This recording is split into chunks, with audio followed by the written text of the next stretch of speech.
বেঁচে আছি মানে জোহর আসর মাগরিব এশা পড়তেই হবে। একটু আগে সিগারেট খেয়েছি, একটু পরে আজান হয়েছে, নামাজ পড়তে হবে। একটু আগে পর্নোগ্রাফি উলঙ্গ সিনেমা দেখেছি, একটু পরে আজান হয়েছে, নামাজ পড়তেই হবে। ঘুমের মধ্যে কাপড় চোপড় নষ্ট হয়েছে, মা জানে, বাপ জানে, ভাবি জানে, বোন জানে, সবাই জানে। এখন গোসল করলে সবাই বুঝবে কেন গোসল করছো।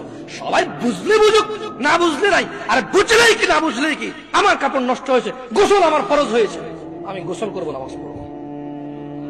রাতে আমার ঘুম আসে নাই, বন্ধু বান্ধবের পাল্লায় পড়ে সারা রাত বসে বসে উলঙ্গ ছবি দেখেছি, যা অত্যন্ত ঘৃণিত এবং যা আমার জীবনকে তছনছ করে দেবে, যা আমার জীবনের বরকত নষ্ট করে দেবে, যা আমাকে লাঞ্ছিত অপমানিত করবে, এমন অপরাধে লিপ্ত ছিলাম। কারণ এই জানাবে বিচার যে করবে, যে জানার সাথে জড়িত, সে অপদস্থ হবেই হবে।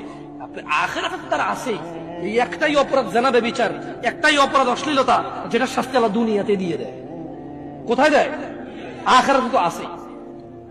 সারা রাত উলঙ্গ ছবি দেখেছ, দেখে নিজের জামা কাপড় নষ্ট করেছ, অপবিত্র করেছ নিজেকে, অসুবিধা নাই। গুনাহ যা হওয়ার হয়ে গেছে, গুনাহ নিয়ে পড়ে থাকলে চলবে না।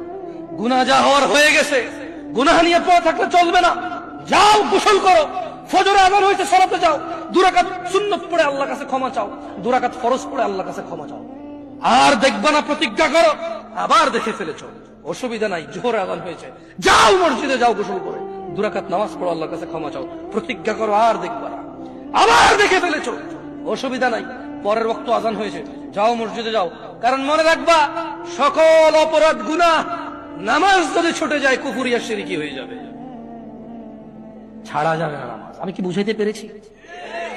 তোমরা কি, আমি যে জন্য আসছি, আমি কি তোমাদেরকে কোনো মেসেজ দিতে পারছি? পারছি তো? তাহলে এবার আমি বিদায় নিই। জাযাকুমুল্লাহ খায়র ওয়া আহসানাল জাযা।